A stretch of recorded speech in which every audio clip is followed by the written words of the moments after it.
Welcome to the WakeUp show. It's early morning here in Norway. In California, it's late night, and in Asia, it's afternoon. And we're back as usual every week. This episode is called Unfuckupable. I think I pronounced that right. Ulf says yes, which is a good thing. And what I want you to really consider tonight is today, I would say. For some reason, I always say tonight when we are actually doing this 7 o'clock in the morning here in Norway. But it is unfuckupable, so it's going to be okay. Anyway, look for insights, not details, facts, not all the usual stuff you look for in a conversation or in a science show or whatever you watch. But this is just underneath the surface. There might be some magic to explore and to realize.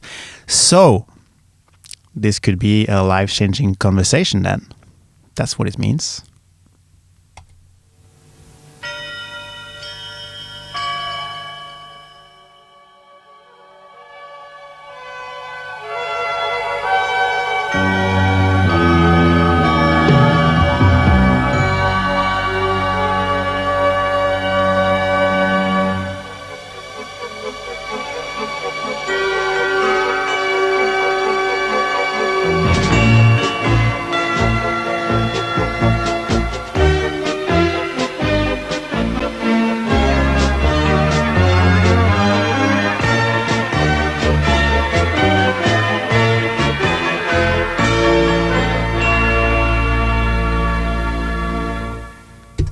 Good morning, good evening, good night, good everything. This is the Wake Up Show, and I guess by the looks of it, yeah, you're awake.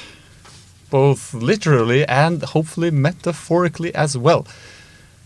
First off, we got Patreon. Be a patriot.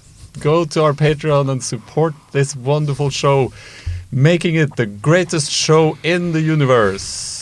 In all time, in all the multiverses, we're going to be like the top one. Thanks to you. And thank you to all you Patreons out there. Your support really makes a difference. And we're going to push forward and make this the most unfuckupable show in ever. I like that. You like that? Yes, I like that. It's pretty cool. Yeah. Let's do it. Let's do it. Okay, so what's this thing about unfuckable Rabbe? What's going on over here? I learned this term from a good friend of mine, which is sitting across the table here, and it is almost like I would say that life might be, or actually life is unfuckupable. But the only way to realize, to actually figure it out, is to try, to experiment with life. And you always come back to the same conclusion, which is unfuckupable. It's a deep knowing deep inside of you, which is just the sheer fact that this is a CAD-fail operation. And especially when it feels like you're failing, that's what you're actually feeling. Is that deep inside of you there's this knowing that you just can't mess this up. Now, on Thursday, I believe, I was feeling like things were a bit stressful. Like things were feeling like this is. Yeah, you were kind of tense on Thursday, I would say. I was kind of tense on Thursday, yeah. And it was like just give me something, universe. I just need something not tense. Need something to take the edge off. And then boom, in our mailbox there was a video clip. Yes, let's see the video clip. Let's see the video clip. Hey guys, William here. I just listened to episode 1 of the Wake Up podcast, and I just wanted to say thank you guys, and I really appreciate how open and honest you guys were. It was really lovely to listen to. You've got some more that I'm going to check out. And just wanted to tell you guys that I'm an English guy living in Oslo in Norway. Jeg kan snakke litt norsk, men det er litt vanskelig for meg. But yeah, I just wanted to send you guys a big thanks and say that I'm living in Oslo and I've had my own spiritual journey. It's been crazy, and I'd love to get in touch with you guys. It's been quite a lonely road, being able to talk on these topics with people. I've just actually wrote a book on my journey. So if we could get in touch and meet up or do whatever, be amazing. So I just wanted to say thank you for what you guys are doing, and maybe hopefully we can get in touch. Bye guys. Wow. Now that was quite a message to get there on a stressful Thursday, and I think at the end of the clip I had like tears of joy in my eye. I was like, wow. Yes. That was beautiful. And then we were like, well, when can we meet this wonderful person? How about right now? Hello, William. Hi, guys. Hello. Good to have you here. Lovely to be here. Yeah. He's got that bit of paper. Got the thing. We're going to talk about the Britmore thing. But first of all, thank you so incredibly much for reaching out. No problem. Like I said, I've been hiding away for some years. And as soon as I saw you guys little podcast and the conversation you guys were having, I was like, I need to get involved in this. This is my sort of frequency. Yeah, I like that. And sure enough, I didn't expect to be called up on a couple of days later. Hey, guys, jump in. It's so cool that you just said yes to join us here in studio, live, on Facebook, right now. Yes. Well, it's. I think it's.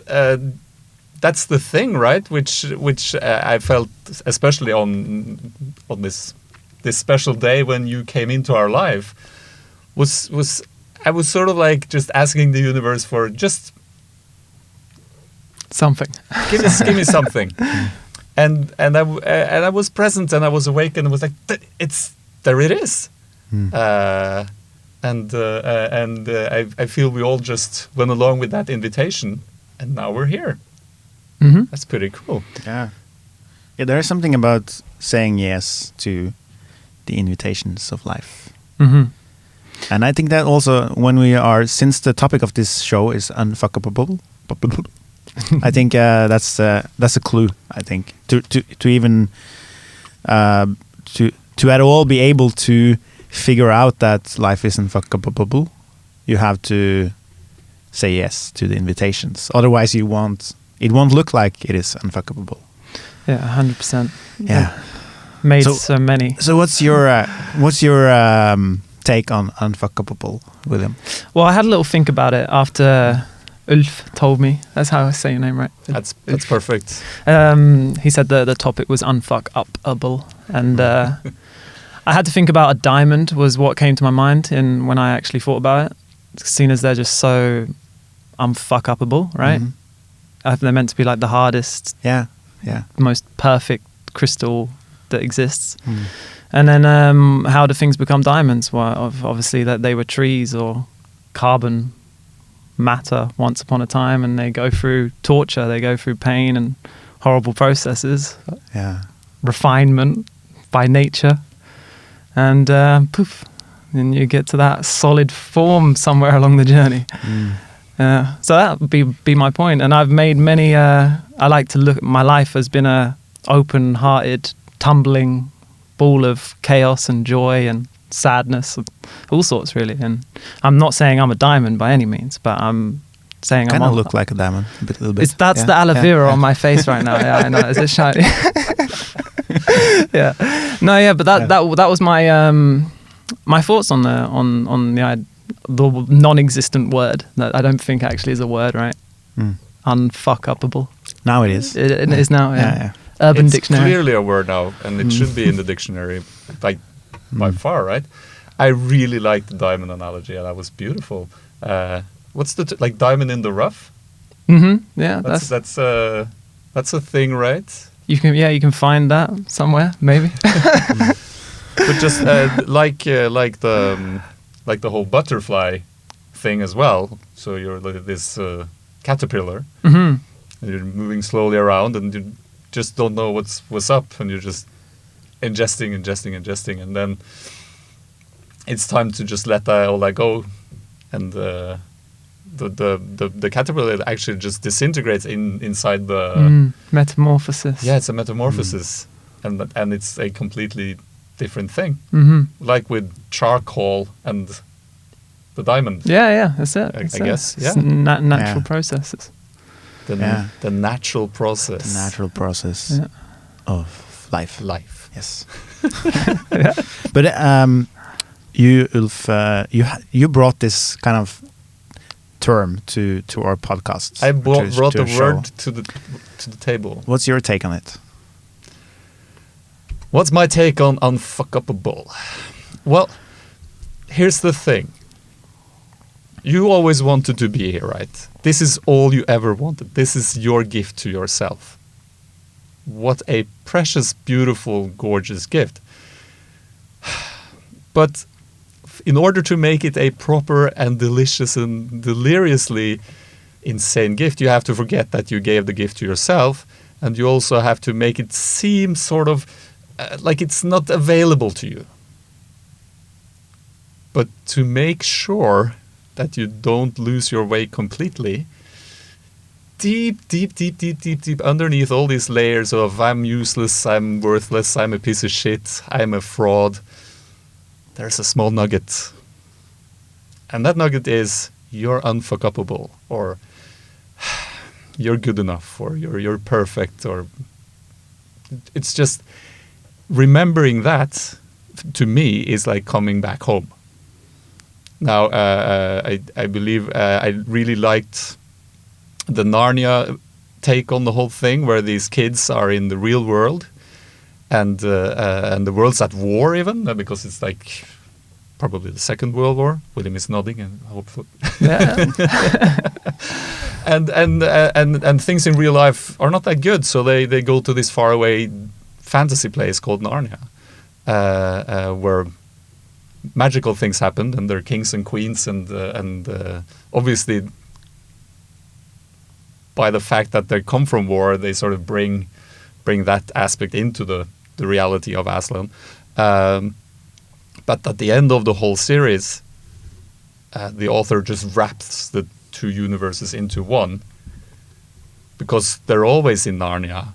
It's just a matter of opening your eyes and seeing the magical place that is here. And we tend to forget that, like all the freaking time. I forgot it like 5 times yesterday at least. Yeah. And I remembered twice. Do you have a practical analogy for how you remind yourself when you've forgotten? Well, it's so easy, right? So things are falling apart.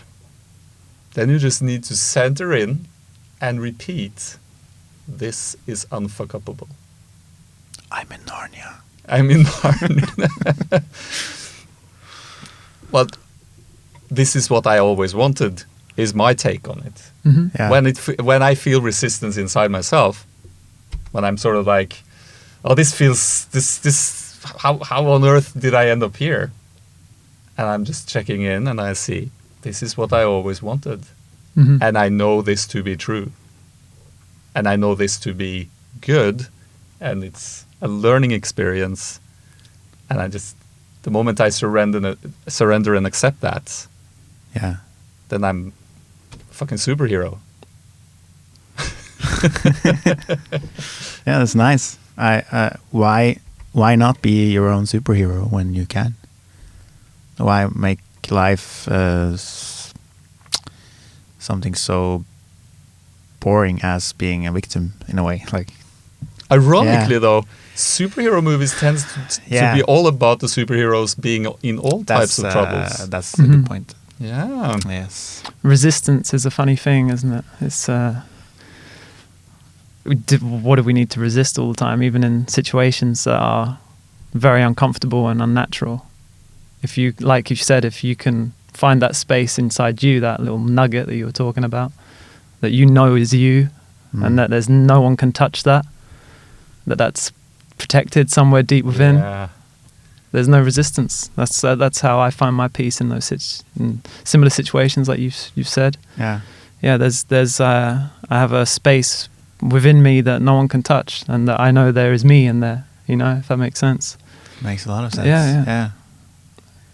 Dealt with a lot of adversity in my life though to get to that place, if that makes sense. Yeah.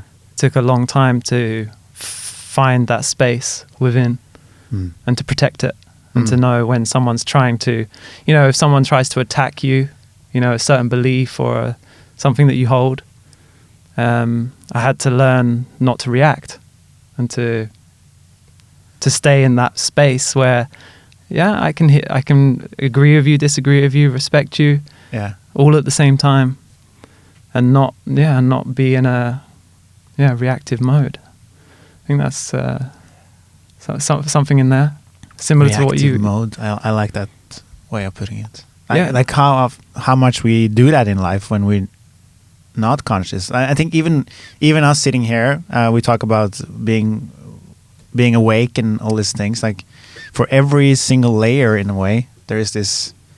You react until you realize that you're reacting to something. Yeah. And then you can kind of take a conscious ownership over what's inside of you. Yeah, it's and then you can look at the intentions. You can control your attention, and that gives you a better clarity of your intention, if that makes sense. Because if you're in reactive mode, then your attention's taken away. You're not as focused on something, and then your intention at the same time, because it's like a push and pull thing. Duality. You guys have talked about it a lot on the show. These sorts of things. There's a video coming up in a little bit. Oh shit! Not yet. But it's like this video talks about boxes, how we tend to live inside of or live through different kind of ideas. Like you have to be this way or that way to fit in or to.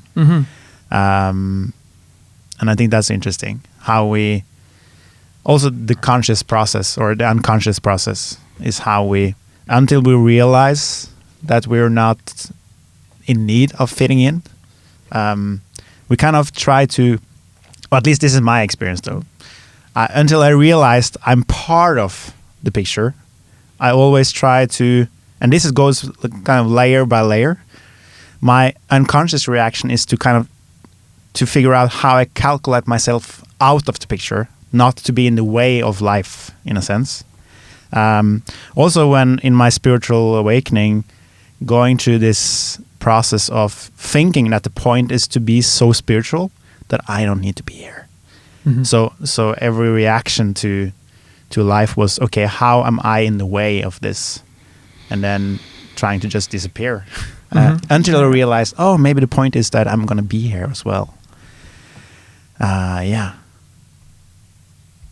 was when you were talking about the getting sort of being a part of the picture is, when you take a family photo, someone has to take the picture.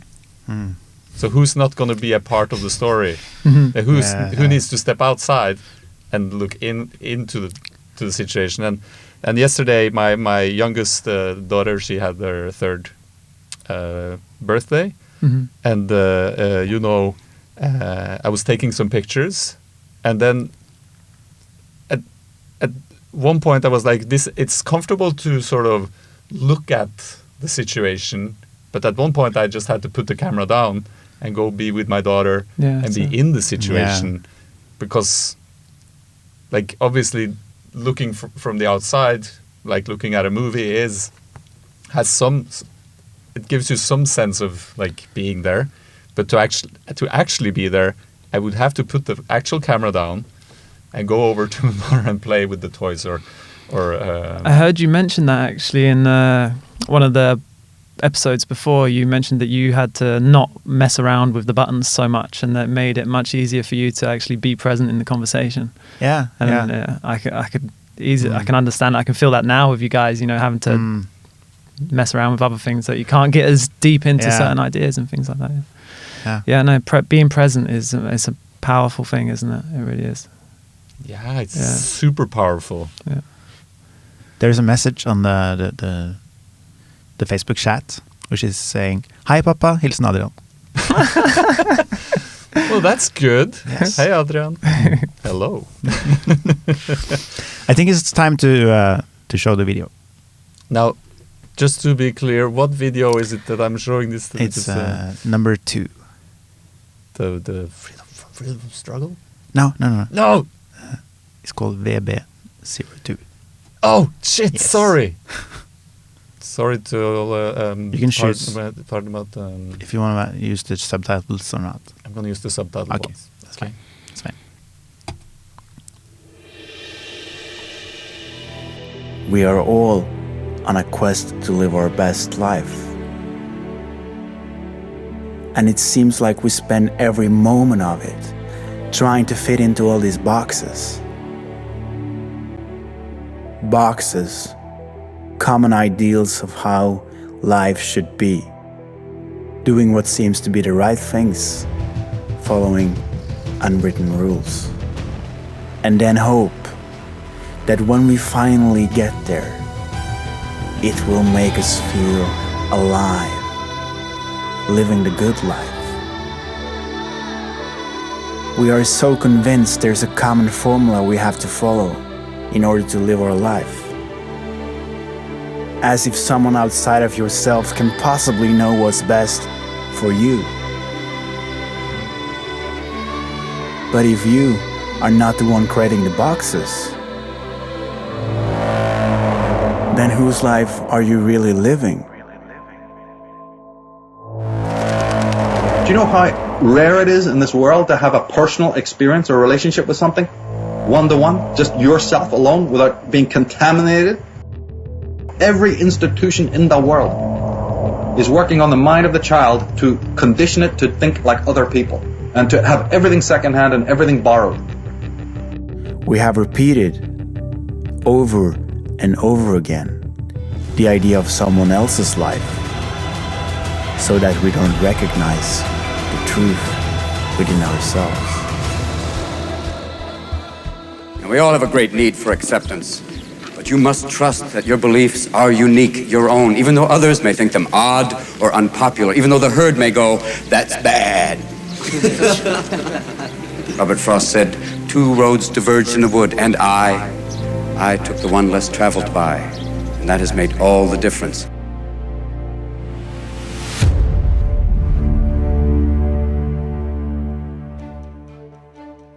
We didn't grow up with the sense that where we were was where we were going to be. You know, we grew up with the sense that where we were almost didn't matter because we were becoming something greater. Success is somehow measured by how well you can fit into someone's box. And the reward?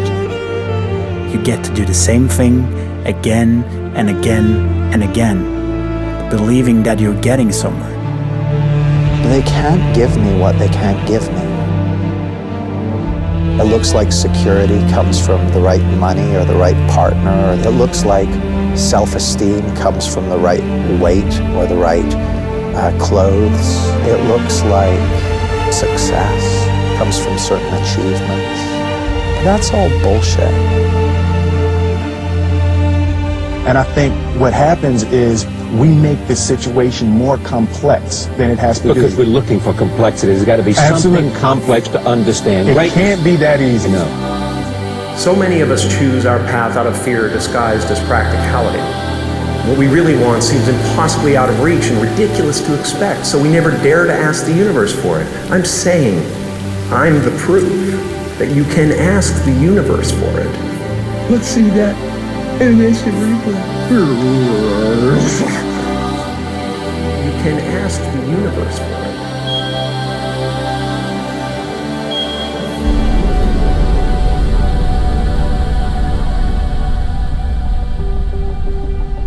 If you don't know and have a core, like deep grounded understanding that you are perfect, then you would naturally, it would make sense to you to try and be perfect.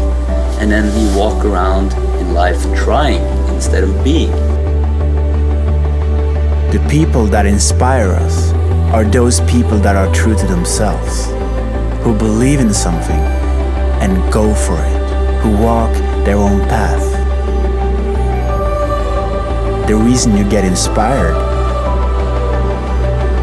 is because you recognize something within yourself that you might not be listening to right now. So the more you're able to align yourself and the choices you make in your life with who you truly are on the inside, the more you will get into this flow of life, because you are a part of that. You have to believe that something different can happen. Everything around you that you call life was made up by people that were no smarter than you. Whether it be being an artist, where that difference will give you an edge, or whether it be a business person will give you the edge, or whether that's just enjoying life where other people don't notice it because they live like everybody else. To me, difference is the coolest thing in the world. It doesn't mean you have to be different for the sake of being different. It means being different when that difference is you.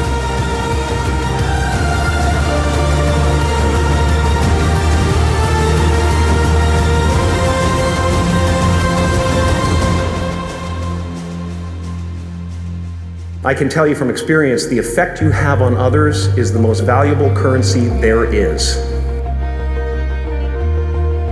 Allow yourself to let life happen for you.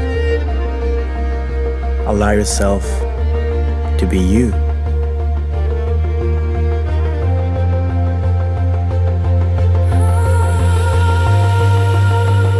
What it is really about is you taking yourself seriously, not trying to fit into someone else's life, but allowing yourself to create your own life, following your inner guidance, accepting who you are.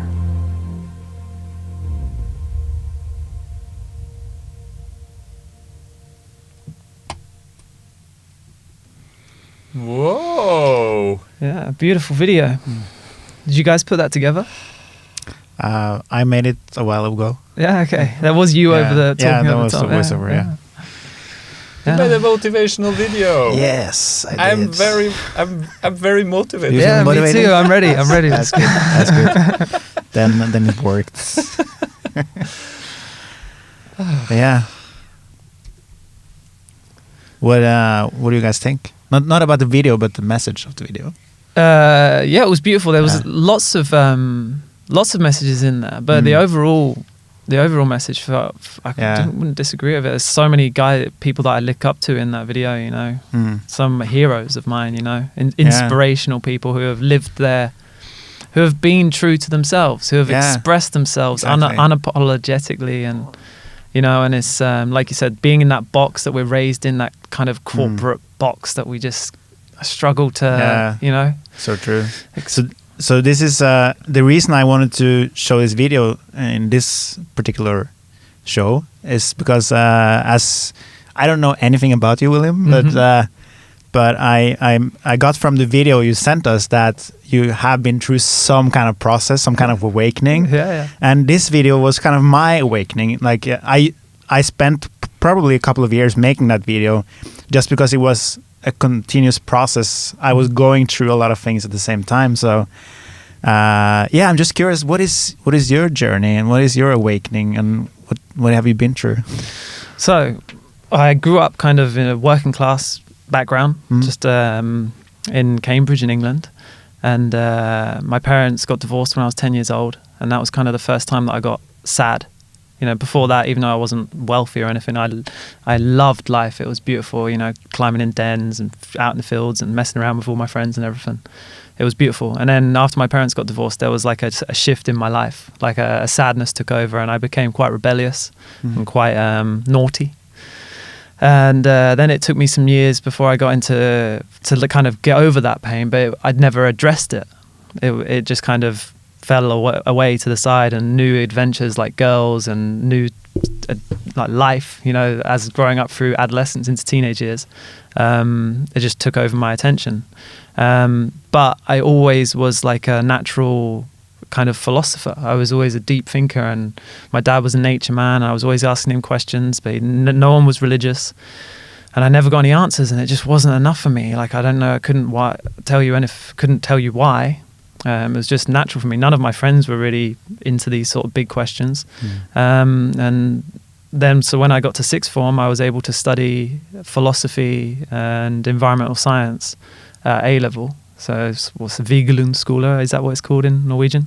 Like when you're 16, 17, 18, before university. Okay, yeah. And that really opened my eyes up to ask big questions. The big questions about society, big questions about ourselves, like who am I?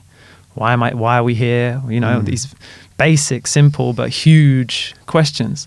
And that was kind of my approach to morality. And I never had religion or spirituality up until that point, you know. And then I went to university to study environmental science. And I had a philosophical kind of leaning, a social science side of leaning. And I thought humans were ill. Like, I thought there was something wrong with us, you know, like what we were doing to the planet, how we treated each other. And there was just a sadness within me that was unaddressed. And I became a little bit of a drug addict, to be honest with you. It can happen. Yeah. It's not unusual. Not massively bad. I was just like a lonely stoner. I called myself the philosopher stoner. It's like philosopher stone. Yeah. So so I had some inner darkness I just needed addressing, and it was simply a question of identity. I didn't know who I was, didn't know who we were as people, firstly as a community and then as a nation, and then all of these big questions about who we were. And then I met a Norwegian girl at university and decided to move over to Oslo, and this time she went to do a master's degree in environmental science, and I got a job in a warehouse picking here in Oslo.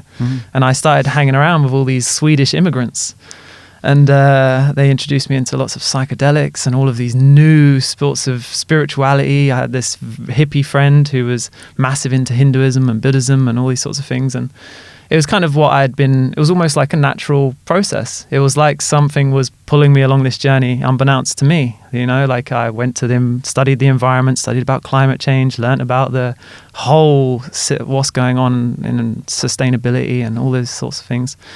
And so my heart was hurting, but I never had the spiritual side of things. Never resonated with religion just because it just never didn't have it in my life, and never really resonated with me. Yeah. And then I met these guys, and they introduced me to the spiritual side of things. And my girlfriend at the time, she wasn't so open to these sorts of ideas and these sorts of experiences.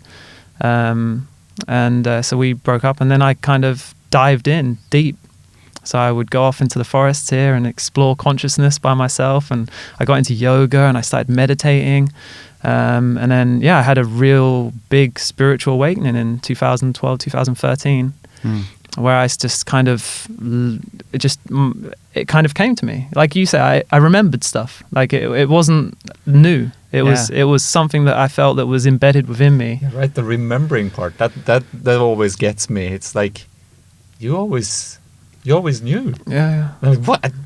But that can't be. I'm just a poor little insignificant son of a bastard. Just how could I ever deserve anything? And I'm like, but it is like, I think sometimes on the spiritual journey you get kind of insights like, wow, oh, this is how it works. But the really deep insights is going when you just, oh, I know this. This is how it works. Like you always knew. It just you weren't ready to realize it until now, and it's a really rewarding process when you. I've been searching though. I've been searching. You know, I believed in ghosts and stuff when I was little. You know, and like all this. I've always had an open mind. I've just always had a very rational mind at the same time. And if I don't have sufficient evidence to, you know, construct a honest framework of thought inside my head, and I can't hold my hand on my heart and say I believe that to be true. You know, so I collected evidence on this journey until it all connected together, and I have a good inner overstanding, as Tupac would say, of a spiritual side to reality now, and it's been. But I think it's important to acknowledge that this kind of researcher within us, like sometimes on the on the surface we can like watching a thriller or like detective show or something like that, because it's interesting to just go on this journey of discovery, like research what's been happening here, like who was the criminal, something like, because I think that's a natural part of us. It's the adventure, isn't it? The adventure, yes. So but also when you start diving into the spiritual journey, it's kind of, it is the same process. It's only like it goes inwards, or kind of in your mind, into things. You have to trust yourself. Yeah, you have to trust yourself. And the only way to start doing it is to be the researcher or the adventurer. Yeah. Not to lean on anyone else. Yeah, just to find the intuition. Yeah, you know, exactly. that's something. And somewhere along that journey, you realize what Ulf is always saying, that everyone is sharing you, like everyone is on your side. Yeah. There's no like enemies out there. Sean Stevenson says that. Do you know Sean Stevenson? No. He's a little guy. I'm not sure if he's alive anymore, but he was like disabled, or I don't really know how to say it. But he became a motivational speaker, and he always said that his secret to his life was that he believes everyone wants him to win, even those who don't even know it. Yeah, everyone is cheering for him to win. Yeah, even the ones who don't even know it. Yeah. And man, when I heard him say those words, I was like, whoa! If I could actually believe that, the power that could come from it. But it's a different life. I tried. It lasted for like seconds. Yeah, but it is interesting though, and I'm also. I was speaking with a friend of ours, Ken, about the fear of speaking in front of an audience, and we both were like, but deep inside you know that they're rooting for you, like they're on your side. They want you to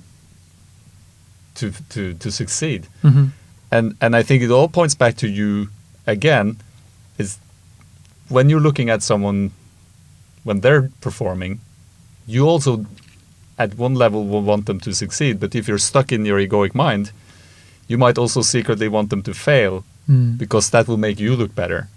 But the moment you realize that you're them, that you're part of this, if you're in love, if you're not in hate, you know, like, there's haters everywhere, but you know, like you can't change that. You know, like the only way to deal with hate is to love them and to understand them. You know, like when you hate, war doesn't solve anything. What? No. What? We can try again to check. You know? We've been for thousands of years now using war as a means to solve our problems, and you're saying it doesn't work? It's the illusion of the finite reality, though, isn't it? Is this your glass of water or mine? Is it half full or is it half empty? Yeah. Another thing that we've been talking about this movie Contact with Jodie Foster recently. Haven't seen it. So. Well, I'm not going to spoil it, but there's she finds out something. Like, we're not alone in the universe, I think is what she finds out. That's like the setup of the film. But she has to convince everyone that what she has experienced is true. Good luck. That's hard.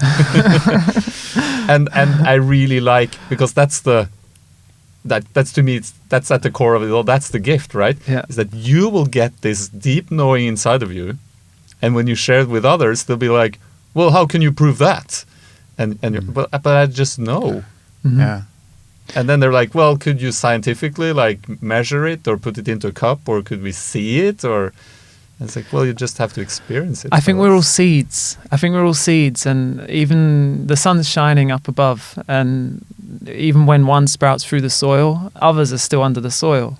And the other seed can't go, hey guys, the sun's up here. You know, like if you can see what I'm saying. Like that's the spot. Yeah, that's just the experience from trying to force people to understand things that I've learned, and I realized that I can't force other people to understand things. Like, everyone has their time, their journey to sprout. Yeah. That's a good way of putting it. Yeah. Respect other people's journey. Yeah. Exactly. So it's time to for the next video, which is number 3B. I'm gonna just elegantly talk a little while I cut to the video. Yes. I think there is absolutely great value in the fight and the struggle aspect of life. Also, when you think you are fighting and struggling towards an opponent with the opposite views that you may have. And there is something earned and gained in that process. But you have, at a certain point, to surrender to your enemy, recognizing that the opposite part has part of the answer to the riddle of life. As long as you only think that your own approach is right, you're doomed to. I mean, you can't solve the riddle of life because you miss a part. That doesn't mean that you have to agree with everyone else in their views, but you have to appreciate that there is a core of truth in every viewpoint. There is a core of truth in every viewpoint without any exception. This means that any human beings who really hold a view to something has a right to have that view, and there is some part of truth hidden in it. If you can at least start recognizing that, you'll get out of this quagmire of staying at the same place all the time. You will evolve in struggles, but at a certain point you need to meet your opponent.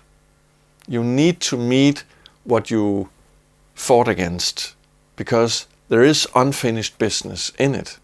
So no matter how much you think you can come out and transcend it, it will wait on the next corner and say, we are not finished. We have things to look at. And the question is then, are you ready for that? Are you interested in discovering the value of what you were fighting against? Not agreeing with everything in it, but seeing that there is actually a value in the other viewpoint, in the other approach to life. And that's easy. It's easy to say, I know, but when you start realizing even small lessons in your own life about this, it really is a major revelation, because you have to approach another human being with a new attitude, because you're actually looking into a mirror. The brother and sister out there is yourself in another version. And when you start realizing that you are looking into your own eyes, you are experiencing beauty. And at the same time, the miracle is that you are looking at a completely different aspect of life. So you have this wonder and magic of difference and the sameness at the same time. And I think the deep beauty of that we are not just individual people, but we are also collective beings, is that we are in a individual situation in the universe, but we can only define ourselves as individuals when we recognize that we are part of a collective. No collective exists without individuals. No individual exists without a collective. So we need the belonging to the greater whole in order to become ourselves. That's seemingly a paradox, but it's a beautiful reality. Wow. Wow. That was perfect. Mm. That hit the spot. Interesting. Yeah. So we're talking about the unfuckupable. Yeah. How does it relate to this video we just watched? Is this a quiz? It's a quiz. Know there would be. And I'm checking if it's the right answer. Can we watch the clip again? Yeah. I'm not sure what Unfuckupable in terms of what he said. He said a number of things though. At the beginning he was talking about embracing other people's viewpoints and that there's truth inside everyone's viewpoint. And I guess that's, at least I can only speak for myself, and being able to accept that other people can have their perspectives in what he's saying is that even if you don't disagree, even if you can disagree with someone, you can't force anyone. The respect of free will, of freedom of speech, is so fundamental, and you know, and I guess that would be my touching point on that. I have to admit that on my spiritual journey, I've kind of been thinking a lot that I'm right, because finally I've understood it, the spiritual truth about life. So everyone that doesn't get it, they're just a bit slow. That's the Messiah complex. Yeah. So I got the right answer. It's only going to be time until everyone else realizes the same answer, and that's it's kind of interesting to be in that trap, because I've been there. Yeah, me too. And I go there sometimes, even now. Like now, I'm aware of the trap, but I still go there sometimes. The worst place for me is people in my old life. Mostly like my family. When I actually, after I had my spiritual awakening, you know, the whole third eye and all that sort of stuff, you know, breaking down higher dimensions, all that jazz. I rushed back to England. I actually quit my job here in Norway, and I bought a bike and cycled back to England. As like a pilgrimage of some sort. And I got back and I told my family, and they all thought I was crazy. And that was actually what swung me into a kind of depressed stage, where I was saddened by the fact that I was so alone in this. You know, that I had no one else to talk to about these things. You know, everyone was like, well, he's crazy, man. Like, and that was, I had to go back in and rethink why I had these awakenings. Why me? I was like, why have you chose me, God? You know, like, why do I know these things and none of the people I grew up with know these things, you know? And it can be a lonely place to go through that. I think going through these layers of depression, sometimes you just need that, in the sense of the loneliness and the. I think that there's Matt Kahn is saying. Do you know Matt Kahn? No. He's a spiritual YouTube guy. Guru. I like a spiritual YouTube guy. I think if you Google that, there's like 50 million. Yeah. He has a lot of like gatherings, but everything is filmed and put on YouTube. Okay. And he has a lot of wisdom. All is well. All is well, and love that's whatever arises and things like that. So anyway. He says that okay, if unjudged or if not judged, depression is a stage of awakening. I think that's the quote, and it makes a lot of sense to me in many of my processes to go through this, to realize, okay, when I feel depressed or feel lonely, feel like an outsider, it's not because I'm necessarily an outsider or necessarily lost. It's just this place where I've been holding on to a lot of things that doesn't work anymore. And also including what you're saying now, like this kind of thing when we go into this spiritual know better, it creates a lonely space for us because we feel like an outsider. I don't remember my point actually, but I don't think it's necessary. It's like because I did do it. I tried to force people to understand things that I knew, and I learned from that was me being outside of myself. You know, the way is to really lead by example and to just be a better version of who you are, and then let them see that. Let them see the transformation. Lead by example. I like that. Because, you know, actually in my studies, in my thesis at university, I did an investigation of the role of individual identity upon pro-environmental behaviors. One more time.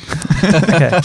An investigation of the role of individual identity upon pro-environmental behaviors. Okay. So how we define ourselves, how that affects our behaviors. So, because the premise was that the leaders of the world were capitalists, and they saw the world in just resources and numbers, and that I was leaning towards the indigenous perspective. The world, if we see the world as personified, that we have a mother and Mother Earth and all these sorts of things. And so my premise was that I looked at economists and mathematicians and then environmentalists to see if there was differences in their pro-environmental behaviors, assuming that they saw the world in different ways. And what came out was that there really wasn't much of a difference, unfortunately. And that and that showed that there's a thing called the knowledge action gap, or the value action gap, which is that regardless of the knowledge that someone possesses, it doesn't always transmit into behavior. Yeah. And so I try to focus on trying to practice what I preach rather than just preaching to everyone all the time now. Yeah, it's like but good. Like back to we watched this video clip of this Unfuckupable guy from is the Danish guy. It's a Danish guy. Yes. Wonderful guy.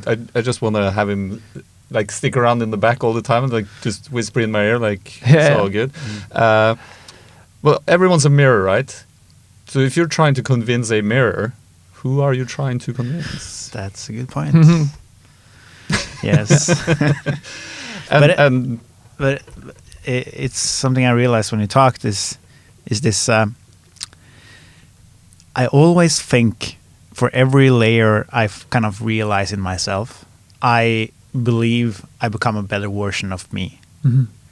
And for instance, leading by example is something that is kind of that's also kind of the Messiah thing in a like okay, so the not very well version of the Messiah thing is that you think you know better, and the better version of the Messiah thing is that you lead by example, right?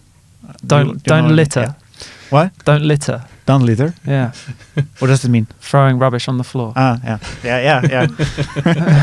Like for example. Yeah, for example, yes. So for every layer I figure out in myself, I also quite often see that, okay, I believed what I did there was to lead by example. But what I actually did was to throw a lot of things in pretending to be a leader.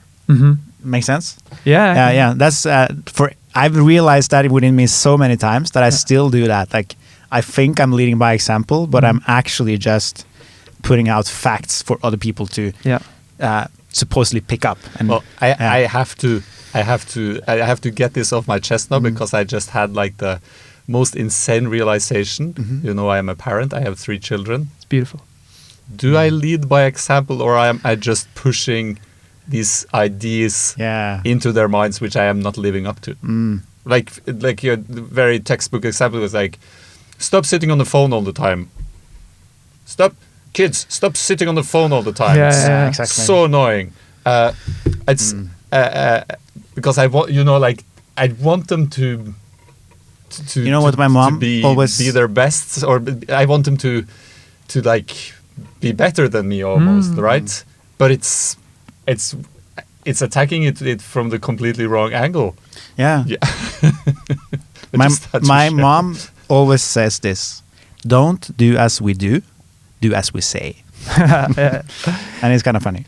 I've come to peace, that there's like a shift or a splitting, separation going on the planet. I've come to peace with that there's people who will believe different things. That doesn't stop me from having a moral hierarchy within myself, and me knowing what's up and down and what's the do's and don'ts and what's rights and wrongs for me, and that I can try and seek to improve that and learn it as I grow and become better and all these sorts of things. And it was a big thing for me to come to peace with. And it's a surrendering. It's a surrendering because you want everyone to. That's word. Yeah, it is. It's a surrender's the word. It's Rabbe's favorite word. What do you think about surrender, Rabbe? I think we need to surrender to the schedule. So are we up? Smooth. Time. Yes. Time. So we actually are on schedule right now, but we need to conclude because in 1 minute and 30 seconds, Ulf is going to have his weekly quotes. Oh. Okay, so we need to conclude. Yeah, well, how do we conclude? Well, this, from a scale from 0 to 100, how unfuckupable is this experience called life, William? 100% unfuckupable. Yeah, were you, Mr. I think I would also say 100%, and I think this show today has also proven it, that it is possible to just let it be what it is and invite someone we didn't know but we know, which is part of everything. So I think it's quite 100%. Yes. What Rabbe said. Yeah. Yes. I'm gonna just raise it. I like it's like 1,000,000% because it's truer than true. It's a deeply hidden fact within ourselves. But I do recommend everyone check this out because it's it makes going to the grocery store so much more fun. Yeah. Because when when things go, when the line is all backed up and things are horrible, you can just sort of like, oh, wait a minute. Yes. There's only lessons, no mistakes. Yeah. Everyone's cheering you on. Yeah. So I think my conclusion is actually the exact same thing as last week, which is that it is always a choice. You have to actually choose that, okay, I choose the unfuckupable life. And then that's what I'm gonna see. That's what I'm gonna experience. But if I'm denying it, I'm not gonna find it or experience the unfuck. Because it sounds a lot more fun to have an unfuckupable life, I would say. So now it's over to you, Ulf. Oh yes. Yes. And now as you all our faithful viewers know, once a week I search the internet far and wide, or even maybe ask old sages or wise people about some fragments of wisdom that I can share at the deep end of this thing called the Wake Up Show, and then I print it out on a piece of paper, and I share it with you guys. And I think this time around I really hit the thing on the pin on the, what's it called again? Hit the nail. Nail. The hammer on the nail. Yeah. Yes. So I'm gonna let's see. If you want to make the world a better place, take a look at yourself and make a change. It's actually Michael Jackson. So MJ said that. MJ, yeah, and I checked. He wrote the song, so it's He didn't steal it. Oh, did he steal it? I don't know. Does it matter? No. Does it make it less? He took it from another part of himself. I think he took it from the man in the mirror. Powerful quote, though. Nevertheless, that's a powerful. I've never heard that before. I like it. You like it? Yes. Yeah. So, are we good? We are good. Thank you for joining us. Yeah, it's been a pleasure. It's been enjoyable. I love that we can do something like this. Just invite someone who say, "Hey," and then remind people about the Patreon. Oh, perhaps. Yes. Ooh, hello. This is Ulf from Patreon. This is a you'd go into this website, patreon.com/thewakeupshow, and you can check out our different tiers, and you can support the show with a monthly amount. And you can get a coffee mug with the Wake Up Show logo on it. I'm holding up the mug now because I forgot it. We are waiting for it from the print, right? Yeah. Well, yeah. Yes. But yes, so your support really makes a difference, and we're gonna do this, and obviously we're gonna have Jim Carrey as a guest, and you want to see that happening. He was a guest today, actually, a little bit, in a way, in the video. Yeah, you had him in the video. I like that. Yes. All right. Thank you so much, William. Thank you. You're welcome. It's been a pleasure. Been so great. Let's wrap this up. Do like this, and I push like that.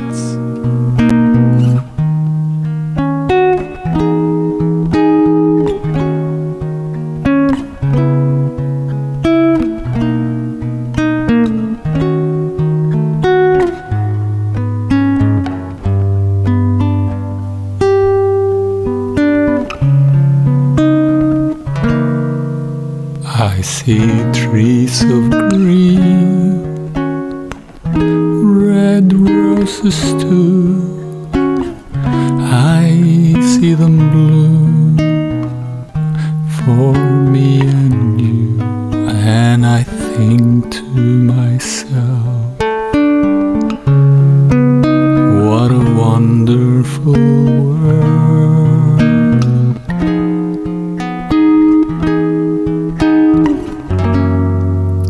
I see skies of blue and clouds of white, the bright blessed day, the dark sacred night, and I think to myself,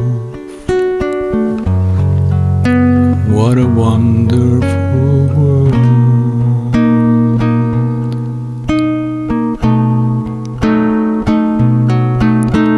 The colors of the rainbow, so pretty in the sky, are also on the faces of people going by. I see friends shaking hands, saying, how do you do? They're really saying, I love you. I hear babies cry, I watch them grow. They'll learn much more than I'll ever know, and I think to myself, what a wonderful world.